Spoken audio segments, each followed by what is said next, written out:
அத்திமரம் துளிர் விடுகிறதை நீங்கள் பார்க்கிற பொழுது அவர் வாசல் அருகே சமீபமாய் வந்திருக்கிறார் என்று அறியுங்கள் அப்படின்னு சொன்னால், ஆண்டவர் அடையாளப்படுத்தின ஒரு தேசம் அத்திமரம் என்று சொல்வது இஸ்ரேல் தேசம். அப்படிதானே? அல்லேலூயா. ரைட். அப்போ ஆண்டவர் அந்த தேசத்தை ஒரு அடையாளமாக வைத்திருக்கிறார். உலகத்திற்கு ஒரு டைம்லைன் என்று சொல்லுவார்கள். அது என்ன டைம்லைன் என்று சொன்னால், ஆண்டவராக இயேசு கிறிஸ்து இந்த பூமிக்கு வருவதற்கான அனைத்து அடையாளங்களும் அந்த தேசத்தின் அடிப்படையிலேயே கொடுக்கப்பட்டிருக்கிறது. அல்லேலூயா. ஆகவே தேவ பிள்ளைகள் அந்த தேசத்தில் நடைபெறுகிறவைகளை நாம் கவனித்து ஜெபிக்கணும். சபை அப்படி வருகைக்கு ஆயத்தமாகணும்னு சொன்னால் நாம் அந்த விஷயங்கள் எல்லாம் என்ன செஞ்சுருக்கணும்? அறிந்து நம்ம ஜெபிக்கணும். அல்லேலூயா. சரி. ஆகவே இந்த நாளில் அங்கே இப்பொழுது யுத்தங்கள் இல்லை. இன்றைக்கு ஒரு தற்காலிகமான ஒரு யுத்த நிறுத்தத்தை அமெரிக்க அதிபர் ட்ரம்ப் அவர்கள் செஞ்சுருக்காங்க. அவங்க அறிவித்திருக்கிறார்கள். அதற்குள்ள ஊடகங்கள் என்ன சொல்லிட்டாங்க? அமெரிக்காக்காரன் பயந்துட்டான், ஓடிட்டான், ஒளிஞ்சிட்டான்னு சொன்னாங்க. ஆனாலும் அந்த தேசம் அமைதியை நாடுகிற ஒரு தேசம். அல்லேலூயா. ஆமாம், கர்த்தருடைய தேசமாகவே அமெரிக்க தேசம் காணப்படுகிறது. ஆனாலும் இந்த நாட்களிலே அந்த ஈரான் நாடு என்ன செய்கிறது என்பதை நாம் அறிய வேண்டும். அவங்க என்ன செய்கிறாங்க? அந்த ஹார்மோஸ் நீர்முனை என்று சொல்லக்கூடிய அந்த இடத்திலே அவர்கள் எந்த விதமான கப்பல் போக்குவரத்தையும் விடுவதில்லை. முதல்ல என்ன சொன்னாங்க? நீங்கள் எல்லாத்தையும் இலவசமாக நாங்கள் விட்டுருவோம், அதன் பிறகு நீங்கள் என்ன செய்யுங்க, சமாதான ஒப்பந்தத்துக்குள்ள வாங்கன்னு முதல்ல சொன்னாங்க. அதன் பிறகு அவங்க என்ன செய்யல? 2 நாளில் வாக்குகளை மாறிக்கொண்டார்கள். அவர்கள் சமாதானத்துக்கு ஆயத்தமாக இல்லை என்று தெரிகிறது. அல்லேலூயா. ஆமாம், மற்ற நாடுகள் சமாதானத்துக்கு வந்தாலும் இந்த ஈரான் தேசம் என்ன செய்யறதில்ல, சமாதானத்துக்கு வரலை அப்படிங்கிறது நம்ம படிக்கிறோம்.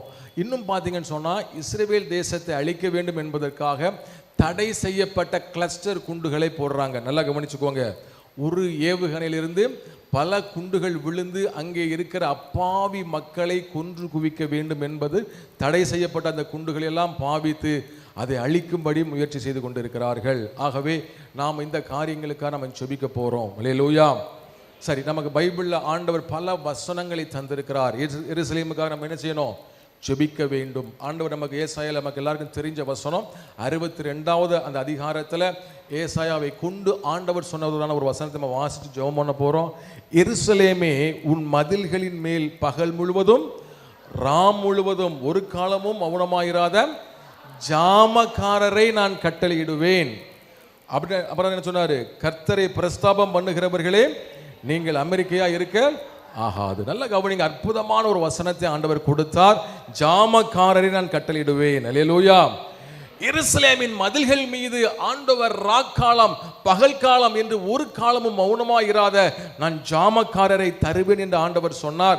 அதோடு கூட ஏசாயா தீர்க்கதரிசி அடுத்த வசனத்தில் சொல்லுகிற போது சொல்லுகிறான், அவர் எருசலேமை ஸ்திரப்படுத்தி பூமியிலே அதை புகழ்ச்சியாக்கும் வரைக்கும் அவரை அமர்ந்திருக்க விடாதிருங்கள். அல்லேலூயா. நாம என்ன செய்யணும் அப்படின்னு சொல்லி இஸ்ரவேல் ஜனத்துக்கு ஏசாயா சொன்னதான ஒரு அறிவுரை. முதல்ல என்ன சொன்னா? ஆண்டவர் கட்டளையிடுகிறதான அந்த வாக்குத்தத்தத்தை சொல்லுகிறான். ஜாமக்காரரை கட்டளையிடுவேன். நீங்க எதுக்காக ஜெபம் பண்ணணும் அப்படின்னா, இந்த தேசத்துக்காக அழகாய் சொல்லப்பட்ட எருசலேம் ஸ்திரப்படுவதற்காக. அல்லேலூயா. எருசலேம் ஸ்திரப்படுவதற்காக, அந்த தேசம் ஆசீர்வதிக்கப்படுவதற்காக நீங்க என்ன செய்யணும்? நீங்க புகழ்ச்சியா இருக்கும் வரைக்கும் அவரை அமர்ந்திருக்க விடாதிருங்கள் என்று சொன்னார். அப்ப கர்த்தரை நீங்க என்ன செய்ய விடக்கூடாது? அமர்ந்திருக்க விடக்கூடாது. அல்லேலூயா. அது யார் கையில் இருக்குது? ஜாமக்காரர்கள். நாமெல்லாம் யாரு? ஜாமக்காரர்கள். நம்மளாம் வாட்ச்மேன். ராத்திரி விழித்திருக்கிற ஒரு தேசம். அந்த தேசத்திற்காக, தேவ ஜனங்களுக்காக நாம் என்ன செய்ய போறோம்? ஜெபம் பண்ண போறோம். தேசத்திற்கு பின்னால கிரியை செய்கிறது ஒரு பிசாசின் கிரியை என்பதை நாம் புரிந்து கொள்ளணும். அல்லேலூயா. நமக்கு எல்லாருக்கும் தெரியும், பெர்சியாவின் அதிபதி அப்படின்னு சொன்னா யாரு? அது சாத்தானை குறிக்கிற ஒரு வார்த்தை. சரியா? தானியேல் 10ஆம் அதிகாரத்தில் இங்கே வாசிக்கும் பொழுது தானியேல் ஜெபித்தார். அவருக்கு பதிலை கொண்டு வருவதற்கான அந்த தேவதூதன் வருகிறதை அந்த பெர்சியாவின் அதிபதி 21 நாட்கள் அவன் தடை செய்து வைத்திருந்தான் என்று நாம் வேதத்தில் வாசித்து அறிய முடிகிறது. அந்த பெர்சியா, அதுதான் ஈரான் தேசம். அவன் எங்கே இருந்தான்? தானியேல் வேதத்தில் நம்ம வாசிக்க முடியும். டைக்ரீஸ் என்று சொல்லக்கூடிய அந்த நதியண்டையில் அவன் இருந்து அவன் விண்ணப்பம் பண்ணுகிறான். 21 நாட்கள் போராடி போராடி கொண்டிருந்தான், ஜெபத்திற்கு பதில் வரவில்லை. ஆகவே தடை செய்வது இன்னதென்று நாம் அறிந்து கொள்ள வேண்டும்.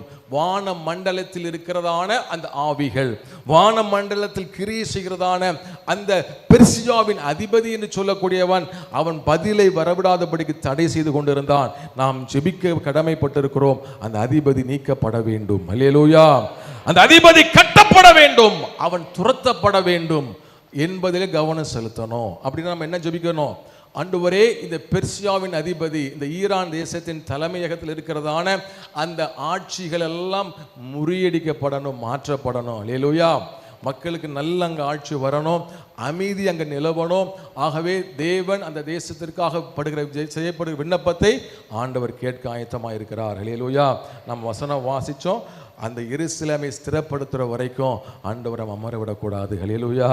நீங்கள் இப்பொழுது பாகிஸ்தான் தேசத்தில் வைத்து அந்த சமாதான பேச்சுவார்த்தை நடந்து கொண்டிருக்கிறது. கவாஜா ஆசிஃப் அப்படின்னு சொல்லக்கூடியதான பாகிஸ்தானின் பாதுகாப்பு மந்திரி, அவர் என்ன சொல்லியிருக்கார் அப்படின்னு சொன்னால், இந்த சமாதான காலம் அது அங்கே நடைபெறுகிறது. அமெரிக்காவின் துணை ஜனாதிபதி ஜேடி வாலஸ் என்று சொல்லக்கூடியவர் அந்த சமாதானத்திலே கலந்து கொள்ளும்படி போயிருக்கிறாங்க.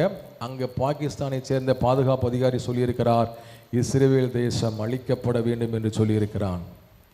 அல்லேலூயா. பாருங்க, சமாதானத்திற்காக அழைக்கப்பட்ட இடத்திலே ஒரு தேசத்தை அழிக்க வேண்டும் என்று அவர்கள் தீவிரமாய் செயல்படுகிறார்கள். ஆகவே தேவ ஜனங்கள் நாம் அதை கருத்தாய் நீங்கள் ஜெபிக்கணும். அதனால தான் வேத வசனம் நமக்கு சொல்லுகிறது, ஆண்டோட வார்த்தை நமக்கு என்ன சொல்லுது? அவரை அமர்ந்திருக்க விடாதிருங்கள், கர்த்தரை நோக்கி நீங்கள் ஜெபிக்கணும். அல்லேலூயா. ஆமாம், எருசலேமின் மதில்கள் மேல் என்ன செய்யணும்? ஆண்டவர் ஜாமக்காரரை கட்டளையிடணும். அந்த தேசத்திற்காய் ஜெபிக்கிறவர்களே ஆண்டவர் எழுப்பணும். சரியா?